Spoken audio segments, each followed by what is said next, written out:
Hey guys, Fusebox here. I don't have much time because I'm getting into that time of year where I stay super busy. But I do want to go over the importance of buffs and debuffs. Let's start with debuffs. So you're always hearing about, people always getting excited when somebody does decrease defense on the entire team or weaken on the entire team. Somebody in my clan, by the way, during this last Sacred 2X event, pulled Draco. The reason people get so excited about Draco, Lydia, Venus, Draco has more than one reason to get excited about.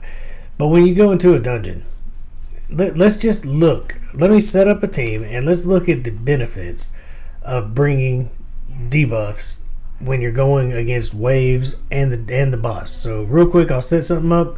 We won't go through the whole thing, and then we'll watch it with and without debuff. Okay, so what we're going to do is we're going to focus on Countess Lix and Astrolon. Neither one of mine are booked all the way out, but they're built well. I'm going to give them a decent attack aura. Just so, matter of fact, let's bring in somebody that can do it for both teams. So we'll bring in Vizier. Really high attack aura in dungeons. So we'll use this on both tests. But now I know that Astrolon and Countess Lix bring their own single target debuffs. But we're going to go in here and just see what their big hits do without debuffs.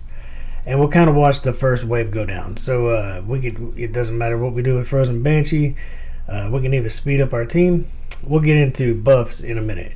So here's that big hit. Let's just start with the big slam.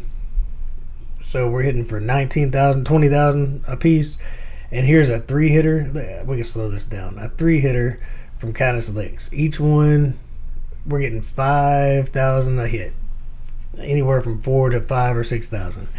And then, we'll look at a couple A1s. I'll tell you what we'll do. We'll put this on auto. And we'll just kind of look at this first wave as we try to take it down. Now we're getting debuffs as we use our champions. We're locking out cooldowns. We're slowing people down.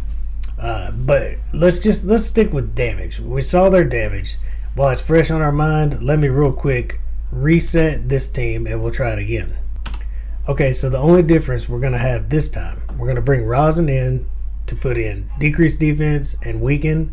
We're going to spread that with Vizier, and then we'll use those same two big moves and see the difference. We were hitting for about 20,000 on the AoE from Astrolon, and we were getting 3 hits on everybody for around 4,000 with Countess Lix. So let's start this over. And we'll have to set it up real quick. I didn't speed tune this or anything, so we'll take an A1 here. Now here's where we're going to go ahead and put decrease defense and weaken. We're just going to A1 with Astrolon and Countess Lix. We're going to bypass them for the moment because we want to spread these two debuffs to everybody. Now the entire team. That's how you got to do it when you're a poor boy and you don't have a Draco. So now we've got everybody debuffed. So real quick, let's try the same two moves again. I'm going to go ahead and take their turn meter down with Rosin just so that they don't go.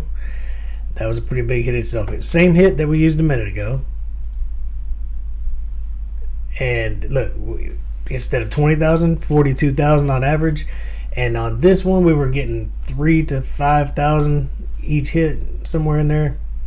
Now we're getting 10,000 to 12,000, it looks like. I even saw 14,000.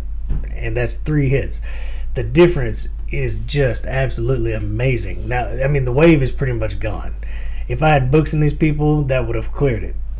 So this is the reason everybody wants to bring defense down at least, if not with a weaken. So if you've got somebody like Talia, obviously we put this on auto and we're just going to start tearing through it. You got somebody like Talia can bring weaken if you don't have Venus who can do both, or Draco. But the difference in damage is absolutely insane. Which on single targets, like bosses, that's why I like Astrolon and Lix together. They do so much when they're paired up. She cleanses Astrolon each turn. They both bring defense down and weaken on their A1s. You get extra A1s. So we're not going to sit through this whole thing. What we're going to do is real quick go into buffs and what they can do for you. So I'll be right back.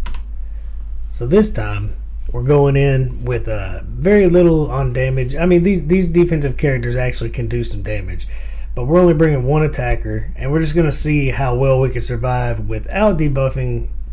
We have a few debuffs hidden in our kit, but we're going to bring speed increase. We're going to bring continuous heals, shield, defense, some provoke for crowd control, and basically we don't need to slow this down. We'll just hit auto, leave it on ×2. What's going to happen? Look at all the buffs as we buff our team up. Basically, we can take any onslaught coming our way. We've got an amazing shield. We've got a counter attack up. We've got block debuffs, it looks like. We've got continuous heals. I mean, defense up. We're going to constantly have buffs, making our team work more efficiently. So we're outpacing the enemy instead of worrying about controlling them. Now, I mean, obviously we do have debuffs coming with this team too, but we don't have that decreased defense and that weaken. So we're not killing them fast. What we're doing is we're staying very safe and secure. And that's basically your only option if you don't have the right heroes to get through stage 20. And again, with stage 21 coming, stage 20 is still your focus. So just making sure that you're bringing what you need to stay safe, to stay comfortable through the run. And then there's one more option, and then we're going to do a balance of all the options. This is such a safe team. You probably could beat this without a poisoner, to be honest. But we're not going to take forever doing this. I'll be right back with a team that is going to focus on control. So in this case, we're going with nothing but control. We've got freezes coming in, sometimes HP burns, but almost exclusively freezes from Achak. We've got stuns from Seal of the Drake. We've got constant turn meter coming from Allure. We've got provokes from Solus, and Yoshi's bringing decreased accuracy and increased accuracy, which is definitely a form of control. When they do take a move, if their accuracy is cut in half, they have a much less likelihood of landing any of their debuffs. So it's just another way to stay safe, to play it safe when you're going through. Plus, he's going to speed us up. So we've got tons of protection from these same heroes too. So we see all the stuns, the fears. I mean, these people are already rendered useless. They're under provoke. They're frozen. When you bring in a team with just all these controls, provoke, freezes, stuns, decreasing their accuracy, decreasing their speed, any way that you can control that team, it just gives you, I mean, look, we're just kind of like outpacing them tremendously. We're keeping their turn meter down with the Lures A1s. It just makes it so safe and so easy to run. So when you're trying to figure out, you're struggling to beat stage 19, 20, affinity does matter. It will matter. But in the end, bringing all these things, and you can combine these, you can make super teams out of them. But they're all so safe for getting through these waves. Now, real quick, let's look at like the ultimate dragon team with kind of free to play type. We'll keep that in mind in case you're struggling, and this works on every stage. I'll be right back with one last team. Okay, so we're gonna just go with rares. Look, free to play is such a hard thing to actually go for. Free to play includes people like Rosin. It includes people like Seal of the Drakes. So I don't know where you are in the game, who you have, but let's just do a rare team. What we're bringing defense down. We're not going to bring an AoE weaken, but we're going to bring one of the important debuffs that helps us kill enemies. We're going to bring a poisoner so that we can kill the boss pretty comfortably. I've got CC is coming through the version through Bellower. Bellower is going to bring his stun set. He also brings the weak version of attack down, speed down, all those control things we just watched, accuracy down. He brings those, and things like accuracy down on this dragon are important. He throws a ton of poisons on you. Speaking of poisons, we do have a cleanser, one of the few rares that are very good at cleansing. Reliquary Tender is amazing. She does have a revive if something goes wrong, so probably the most go-to support champion as a rare. And Apothecary, same note. He's going to increase our speed, boost our turn meter. He's going to be our speed control. And we're going to go ahead and use his defensive aura because it's really the best aura we got here. And we're bringing a little of everything we just did. We showed how debuffing is important. We have debuffing through both Bellower and War Maiden. Absolutely great at doing this. We have our Poisoner. We have speed up. We've got control. We've got heals. We've got revives. All in a very simple. We won't slow this down or anything. We'll just let this run through. So we've got a little bit of everything. Let's watch. We broke defense on one character. Now we broke defense. We broke attack, sorry.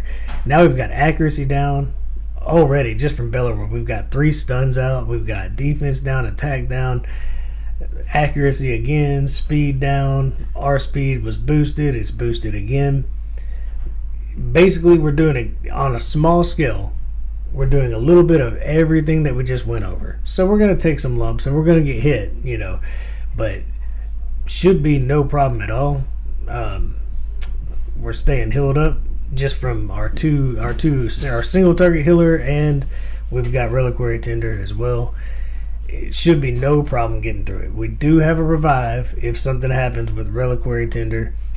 I don't really think that the revive is super important here. We've got enough control that if one person dies, we're probably going to be fine.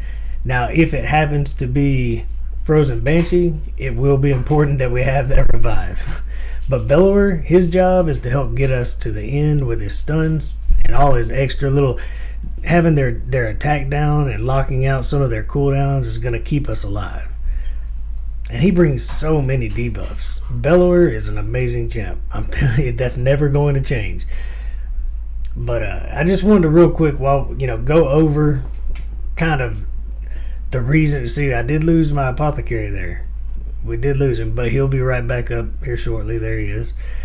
And hopefully we can keep him healed up. But using the knowledge of you want it debuffed so that you don't take forever to kill them. If you take the longer you take, the more likely they are to actually start breaking through you. You want crowd control as best as you can get. There's RNG involved. I'm wearing a stun set for stuns. Sometimes I'm not hitting any. Sometimes I'm hitting 3 or 4 at a time. But if you're still struggling on stage 20 of the basic dungeons, it's usually the waves that are getting you. You know what you need on each boss by now. And I'll gladly update, make new videos on any bosses that anybody's struggling with. If you're having a hard time getting through stage 20 on a certain boss, let me know. But here, we're already laying a ton of poisons. We do have defense down. Every time, the poisons are more than enough to make sure that inhale will never kill us. We will be able to cleanse right here, which is definitely great. And there are far better champions you could bring. Like War Maiden's great at this, but if you've got Tyrell, bring Tyrell. He brings an attack down, the strong version for this dragon, even better, right? If you've made your rosin, he can take the turn meter down by 100% on the entire wave team on the way here. And then once he's here, he brings weaken defense down himself. But look how easy. It's definitely over. So really, it's I know you see a lot of the same teams. You've probably seen this exact team before.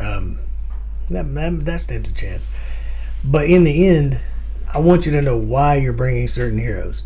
And so I tried, in a short video, I wanted to show how important debuffs are, how much they change your damage output. It's pretty ridiculous, right? And then, obviously, the buffs are unbelievable at keeping you comfortable and alive.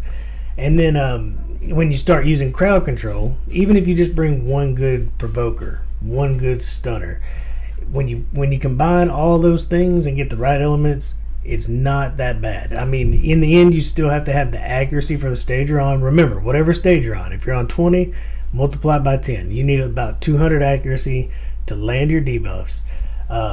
As far as speed, by the time you get to level stage 20, 160, 170 is enough speed. You can never have too much speed. The faster, the better. But you can manipulate your speed with simply bringing an apothecary, or if you've got your Yoshi, I'm telling you, that Yoshi, he's undersold. An amazing champ. So I just want to go over a couple things, show how important these things are. You don't want to just bring your favorite champ. You want to bring the right champ to do the right job. On spiders, maybe you've got an HP burn character, but you're going to need some support. You're going to need to buff yourself up with shields or have lots of heals and cleanses. You're going to want to, the rest, you're going to want to control the spiderlings. The HP burn will still tick. You just want to be stunning, freezing, provoking, whatever it is you have to do to keep those spiderlings off of your main heroes. And then, and other than that, keeping yourself alive. Basically, with it's the same on all of them. You just want to break the mechanics. You want to bring people with multiple hits on their A1 against the Fire Knight. So, Apothecary, he's great there. He can play. He can be your tank through that whole fight. He's got a 3-hitter on his A1. Cold Heart, obviously, with her 4-hitter on her A1. Just bringing the right mechanics, but knowing how to get through those waves and stay alive is super important. So I'm exhausted, guys. I have to get some sleep. It's been a long week, if not a long month already. But I wanted to have a little bit of fun, and I still got some energy to burn. So I'm gonna play for a little bit, try to get going. We've got that fragment event coming soon. Clan versus clan starts tomorrow.